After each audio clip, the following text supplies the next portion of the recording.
After many years, the story that once shattered our hearts finally continues.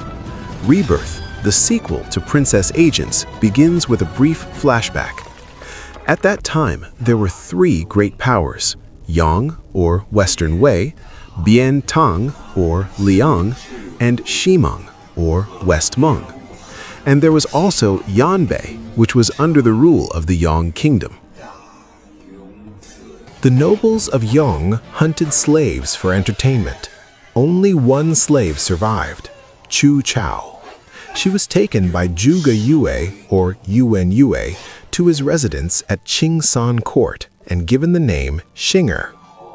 Zhuge Yue recognized her talent.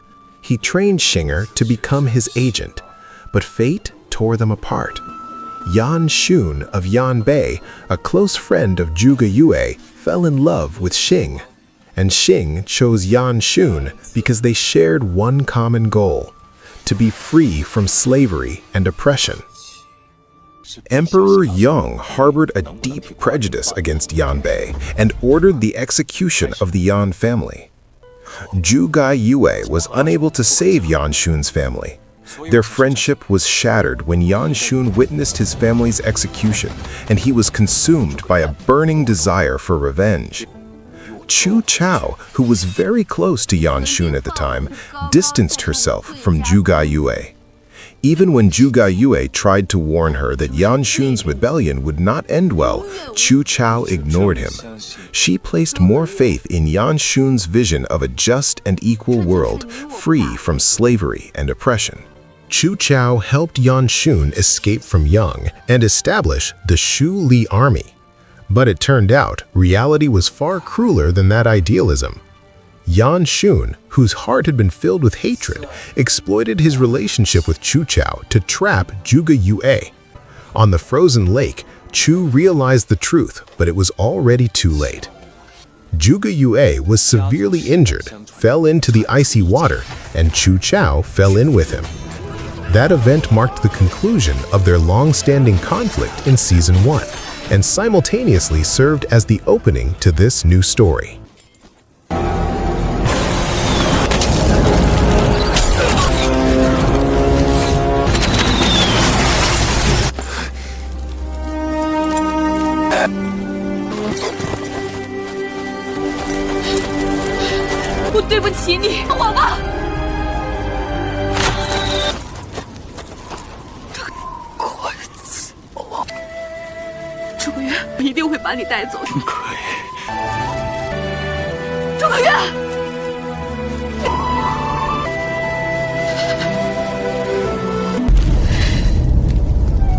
阿楚，这是你怎么？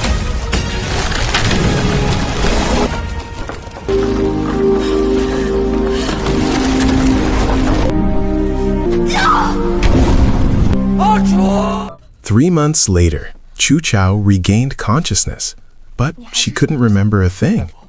She woke up at Yanbei camp, and now everyone called her the Queen of Yanbei. Yan Xun took advantage of Chu Qiao's amnesia. He told her that the two of them had been on the verge of marriage before the tragedy at the frozen lake occurred. He insisted that Chu Qiao was the designated queen of Yanbei. Yan Xun went on to spin his own version of the story, that Yan had attacked Yanbei, that Zhuge Yue was their greatest enemy, a man who had long oppressed slaves, killed many people, and tortured Chu Qiao. Yan Xun recounts the tragedy of his family's massacre at the hands of Emperor Yang.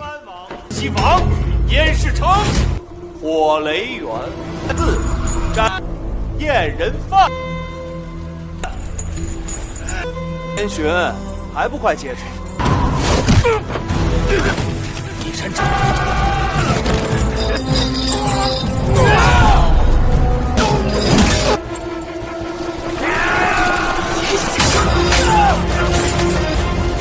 将犯人燕洵拿走，就不怕不劳你来操心。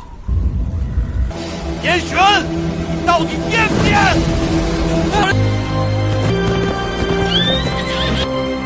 Yan Xun's mother, Bai Sheng, sacrificed herself at the altar. She identified the bodies of her husband and children in front of the public before ultimately taking her own life. 再无一人。燕家满门皆亡，燕王妃只要不离开真皇城，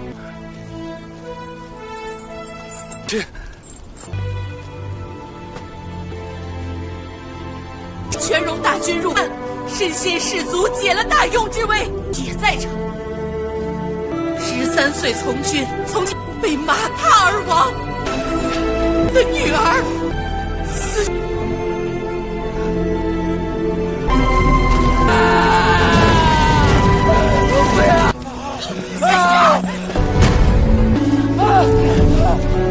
一定要活下他把是谁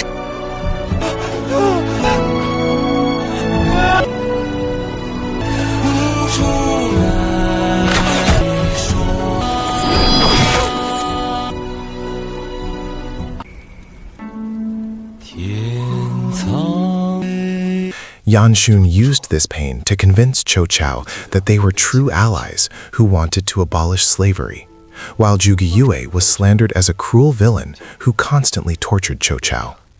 But even though Yan Xun tried to be gentle and patient, something felt off.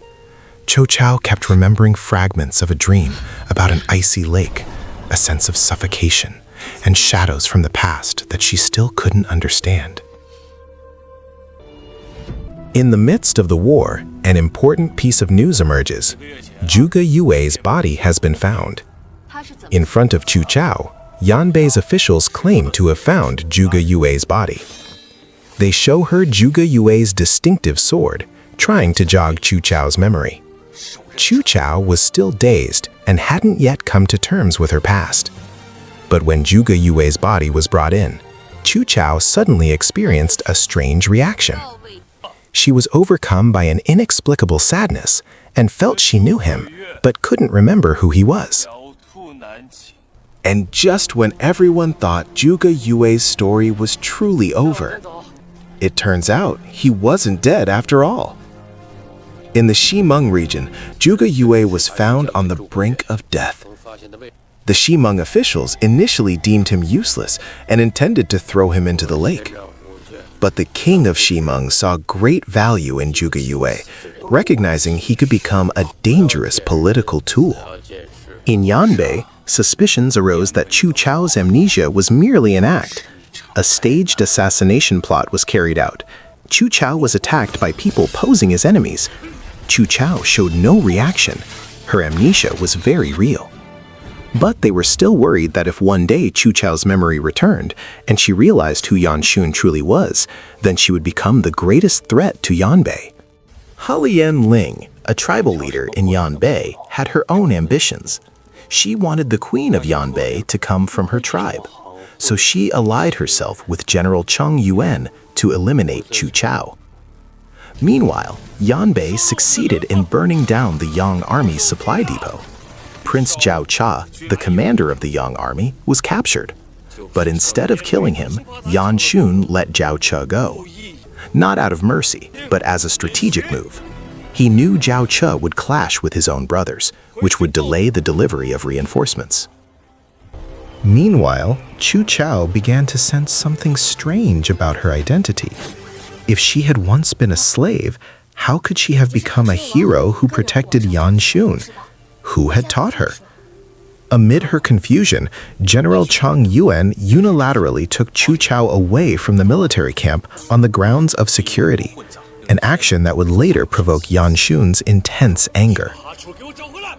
But along the way, their group was suddenly attacked by members of the Datong Guild, an organization that had once fought alongside Chu Qiao for the people's justice. Its leader, Zhang Yu, claimed to have received a letter from Chu Qiao herself, a letter asking for help to escape from Yanbei because she did not want to marry Yan Xun. Chu Qiao didn't remember any of that, but Zhang Yu revealed shocking truths, that Yan Xun had used Chu Qiao as bait to trap Zhuge Yue, that the Shuli army, once led by Chu Qiao, had been sent to the front lines and nearly wiped out. Her friend, Ha Shao, had been killed, that Zhuge Yue had died, and that it happened because Chu Qiao had been manipulated. Before Zhang Yu could say more, the Yanbei troops arrived. The two went their separate ways, but those words had already taken root, and Chu Qiao began to wonder. On the other hand, the former princess of Yong, Chao Chuner, Chao Chu's younger sister, lived in anguish and bitterness. She couldn't forget the moment when Yan Xun left her on their wedding day and chose to leave with Chu Qiao. When someone came to deliver the wedding invitation for Yan Xun and Chu Qiao, Chuner's resentment burned even brighter. With the help of a mysterious woman, she lured and kidnapped Yan Xun and Chu Qiao. Carrying the wedding dress she had sewn herself, Chuner vented her anger at Yan Xun, who had ruined her life on their wedding day. 不要，也许把你给迷惑了。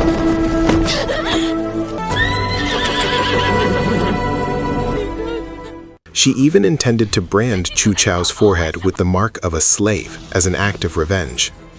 Yan Xun stopped her by offering his own life in exchange for Chu Qiao's freedom. Chuner made a demand. Yan Xun must marry her. But it turned out Chuner had no intention of marrying him.